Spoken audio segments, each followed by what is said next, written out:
Hello दोस्तों, तो चलिए आज की इस वीडियो में हम अवतल दर्पण में f बराबर r/2 को सिद्ध करने वाले हैं। समझ में क्या क्वेश्चन दो रूपों में दिया जा सकता है।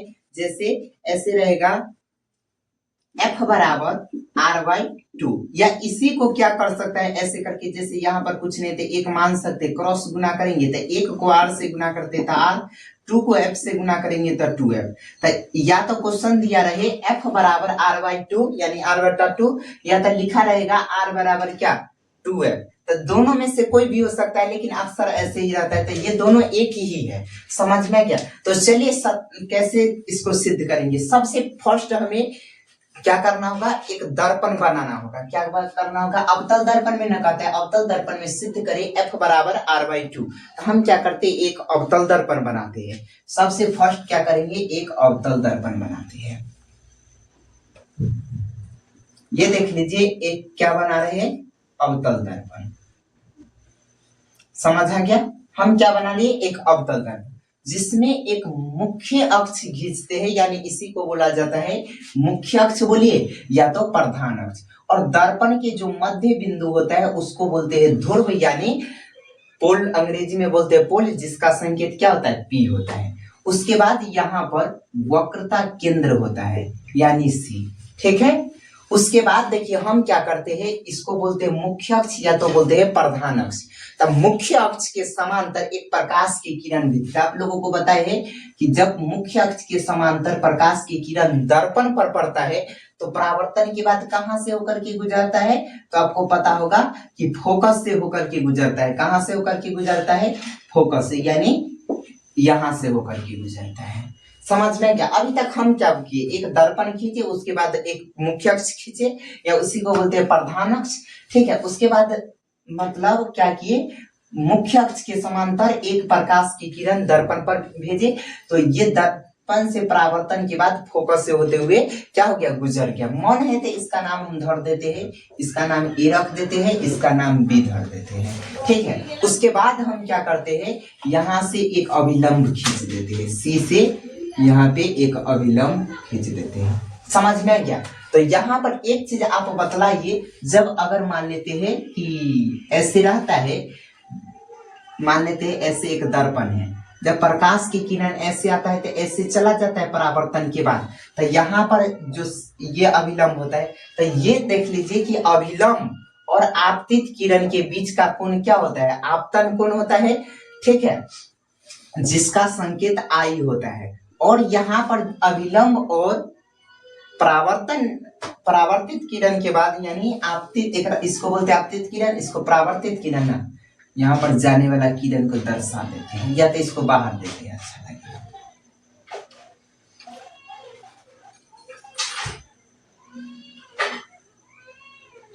मान लेते हैं ऐसे, थोड़ा सा ये दूरी और बढ़ाना चाहिए, ये एक दूसरे से ज्यादा दूरी पे हो रहा है। अच्छा चलिए रहने दीजिए, कोई दिक्कत नहीं, लगभग मान सकते सेम ही है, ठीक है। फिगर में थोड़ा बहुत गड़बड़ हो जाए तो दिक्कत नहीं मानिएगा, क्योंकि हाथ से बनाया गया कितना ज्यादा ठीक होगा, ठीक है। तो ये क्या होता है, ये आप मतलब जो ई कोण होता है, जैसे आपतित किरण है, ये परावर्तित किरण है, तो ये कोण आपतन कोण और परावर्तन कोण क्या होता है, आपस में बराबर होता है। इसका संकेत आई होता है, इसका संकेत आर होता है। तो यहाँ पर देख लीजिए, ये अभिलंब है। अगर दर्पण ऐसे है, प्रकाश की किरण ऐसे आता है, तो परावर्तन के बाद ऐसे चला जाता है, तो ये अभिलंब है, तो ये क्या होगा, आई होगा, ये आर होगा। तो ये दोनों कोण क्या होगा, आपस में बराबर। उसी तरह ये दोनों क्या होगा, आपस में बराबर। तो यहाँ पर कोण आई है और यहाँ पर कोण आर है, समझ में गया। लेकिन ये दोनों क्या है, आपस में बराबर है, समझ में गया। यहाँ तक कोई दिक्कत नहीं है आपको। तो चलिए अब हम आगे बढ़ते हैं। हम यहाँ पर क्या लिखेंगे, जो बात यहाँ पर लिखा हुआ है इसी को हमको क्या करना है, आपको लिख देना है ऊपर में। तो इसको मान लेते हैं दर्पण, ये दर्पण है ना, तो इसका नाम कुछ भी धर सकते हैं। हम मान लेते हैं इसका नाम एम, और इसको एम डैश मान लेते हैं। इसको क्या मानते हैं, एम, और इसको मान लेते हैं एम डैश। समझ में आ गया। तो हम लिखना कि जो बात यहाँ पर फिगर में दिख रहा है उसी को लिखिए। तो हम यहाँ पर लिखेंगे माना कि एम डैश एक अवतल दर्पण है, अवतल दर्पण है। क्या लिख दिए कि माना कि MM डैश एक अवतल दर्पण है जिसमें AB आपतित किरण है, जिसमें AB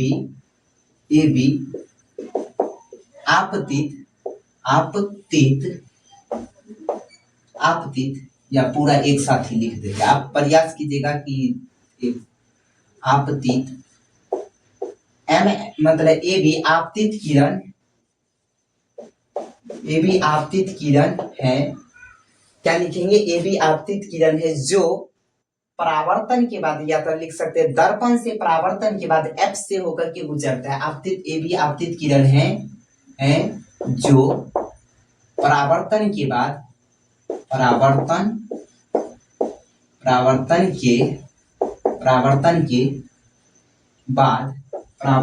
बाद F से, यानी फोकस F से बोल सकते हैं, फोकस या मुख्य फोकस बोल सकते हैं। परावर्तन के बाद फोकस से होकर गुजरती है या गुजरता है, होकर गुजरता है।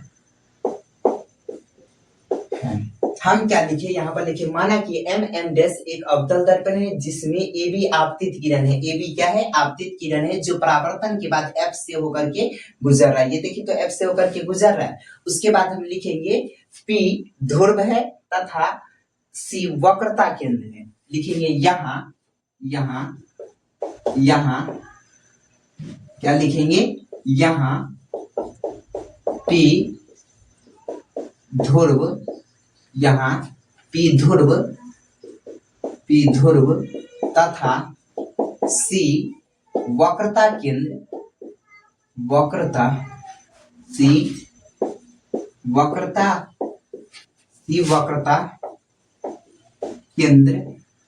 C वक्रता केंद्र है। यह नहीं लिखेंगे कि यहाँ पर C क्या है? वक्रता केंद्र है। तो कहेंगे तो हमें सिद्ध करना है, कि जो भी सिद्ध करना है वो भी लिख देते हैं। तो यहाँ पर तो लिख दिए, तो लिखेंगे तो हमें सिद्ध करना है कि सिद्ध करना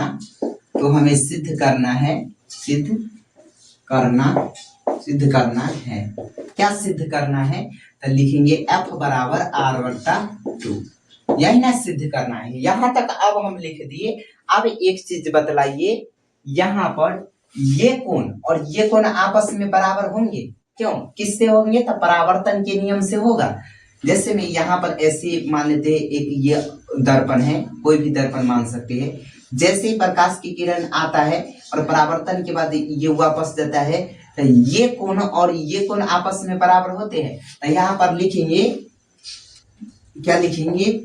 कोण, क्या लिखेंगे? चूंकि कोण ऐसे लिख देते हैं, कोण I बराबर होगा किसके? कोण R के। कैसे होगा? तो कहिए परावर्तन के नियम से। क्या लिखेंगे? परावर्तन के नियम से। यहाँ पर हम क्या बतलाए कि कोण I और कोण R क्या होगा? आपस में बराबर होगा। किससे?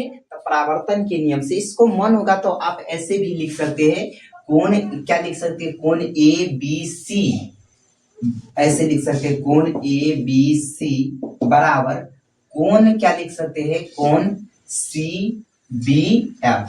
क्या लिख सकते हैं? CBF। जो बीच में होता है वो किस चीज का काम करता है? कोण का काम करता है। किसका? तो यहाँ पर देख लीजिए, बी, दोनों में कोण BA है, समझ में गए? यही कोण है, समझ में गए। लेकिन इसके लिए यहाँ से जैसे AB है, ABC है, तो ABC मतलब ये कोण, उसके बाद यहाँ पर लिखे हुए CBF मतलब ये कोण। ये दोनों क्या होगा? बराबर होगा। ऐसे लिखिए या तो ऐसे लिखिए, ये दोनों क्या है? बात बराबर है। समझ में क्या? अब यहाँ तक अगर आप लोगों को दिक्कत नहीं होगा तो एक बात बताइए, अगर कोई त्रिभुज ऐसा रहता है, ठीक है? अच्छा, एक चीज और बतलाते हैं, एक चीज यहाँ पर और रुक जाइए। अगर मान लेते हैं दो समांतर रेखा है जिसको अगर कोई तिर्यक रेखा काट रहा है, ये देख लीजिए, अगर ये रेखा ये जो जा रहा है और इसको ये रेखा जो जा रहा है, अगर मान लेते हैं ऐसे करके हम क्या कर देते हैं, यहाँ पर बढ़ा देते हैं, और ये जो रेखा है इसको ऐसे बढ़ा देते हैं, तो मान इसी रेखा की तरह है, देखिएगा ये दो समांतर रेखा है, इसको कोई तीसरा रेखा काट रहा है, तो यहाँ पर बने कोण और यहाँ पर बने कोण क्या होते हैं, आपस में बराबर होते हैं। इसको नहीं बढ़ाएंगे हैं, ये गड़बड़ हो गया, इसको बढ़ाएंगे। ये जो कोण है इसको हम क्या करते हैं, बढ़ा देते हैं, तो यहाँ पर कोण और ये कोण क्या होंगे, आपस में बराबर होंगे।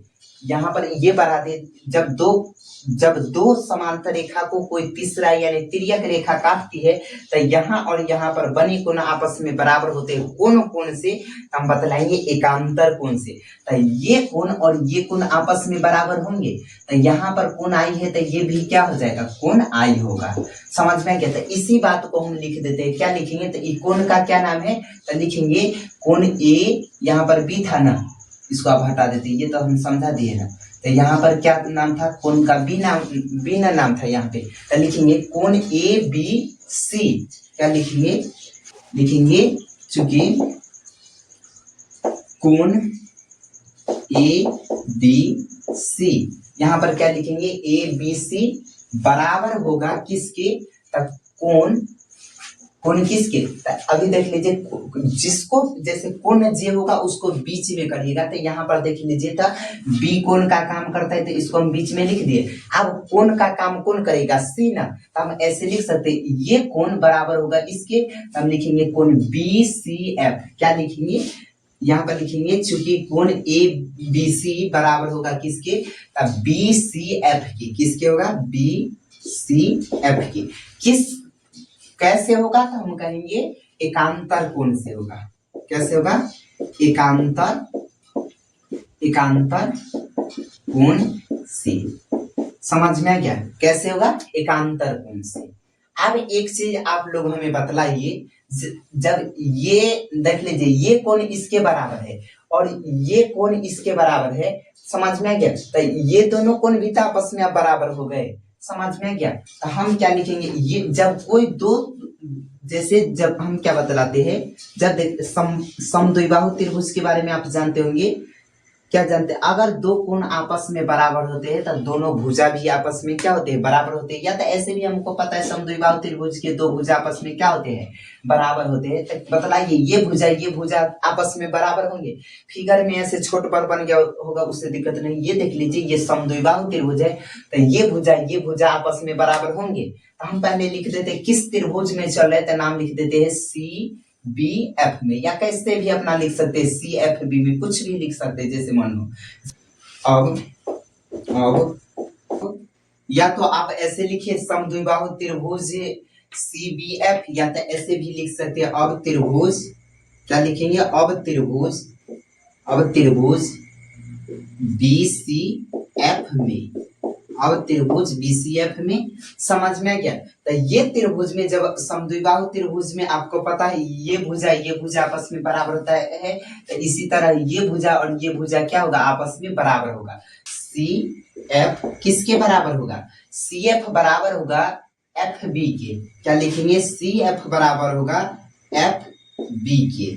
समझ में आ गया, समीकरण इसको मान लेते हैं एक। कितना मान लेते हैं, CBF बराबर होगा समीकरण एक मान लेते हैं। अब एक चीज बतलाइए कि ये भुजा मतलब ये और ये क्या बराबर लगता है, हम ये बोलना चाहते हैं, ये भुजा आपस में बराबर लगता है, हमें तो नहीं लगता है। लेकिन अगर ऐसे मान लेते हैं, ये भुजा क्योंकि ये सीधा है, ये टेढ़ा है, तो ये कैसे बराबर हो सकता है। लेकिन अगर मान लेते हैं डिवाइडर अगर हमारे पास होता है, जैसे चाप बोलते हैं, ऐसे क्या करते हैं, ऐसे या कोई भी चीज मान लेते हैं, रुक जाइए, यहाँ पर एक ले लेते हैं, ये ठीक है, ये तार है, देखिए हमारे पास ऐसे करके बांध देते हैं और ये एक जगह पर हम स्थिर कर देते हैं। जैसे ये एक रेखा खींच दिए, ठीक है, और उसके बाद यहाँ पर इसको धर लेते हैं और ऐसे करके नचाते हैं। अगर कोई भी रेखा अगर यहाँ से इसको मिलाते हैं तो ये दोनों आपस में बराबर होंगे कि नहीं। लेकिन अगर मान लेते यहाँ पर लाते हैं, फिर उसके बाद यहाँ पर लाते हैं, यहाँ पर लाते हैं, यहाँ पर लाते हैं, ऐसे करके लाते हैं यहाँ पर, तो एक समय आएगा कि यहाँ पर भी तो चलाएगा। जब यहाँ पर ये दोनों जब यहाँ पर आ जाएगा तो नहीं लगेगा कि ये दोनों आपस में बराबर है। समझ में आ रहा है हमारा बात। अगर नहीं वैसे तो हम कहेंगे कि ये दोनों अगर काफी नजदीक होगा तब के लिए कहेंगे। क्या बतलाएंगे? यदि लिखेंगे, यदि क्या लिखेंगे? यदि बी पी के करीब हो तो, यदि क्या लिखेंगे? यदि बी पी के, यदि बी पी के बहुत करीब, बहुत करीब, करीब क्या लिखेंगे? यदि बी पी के बहुत करीब, करीब हो तो, यदि जो बी बिंदु है वो अगर पी के बहुत करीब होगा तो क्या होगा?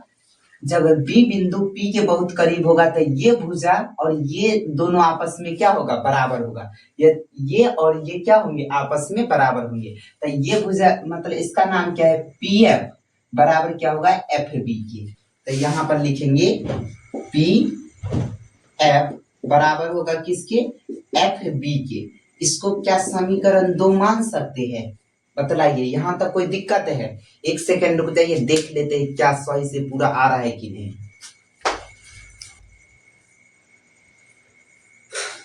चलिए यहां तक तो ठीक है। अब इसके आगे क्या करेंगे? ये यहां तक कोई दिक्कत नहीं है।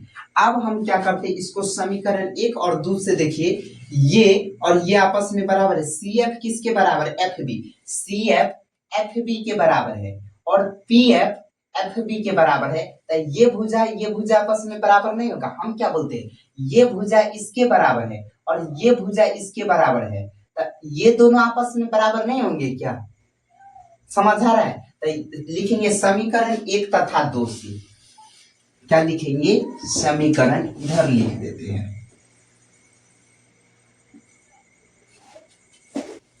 ठीक है। लिखेंगे समीकरण 1 तथा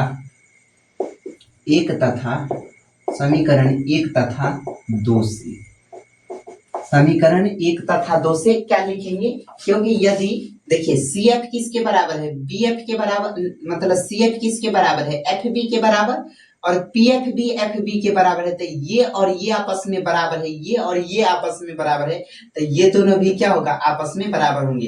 तो लिख दिए समीकरण 1 तथा 2 से। तो क्या हो जाएगा? सी एफ किसके बराबर होगा? पी एफ के बराबर। तो यहाँ पर लिख देंगे सी एफ बराबर हो जाएगा किसके? पी एफ के बराबर।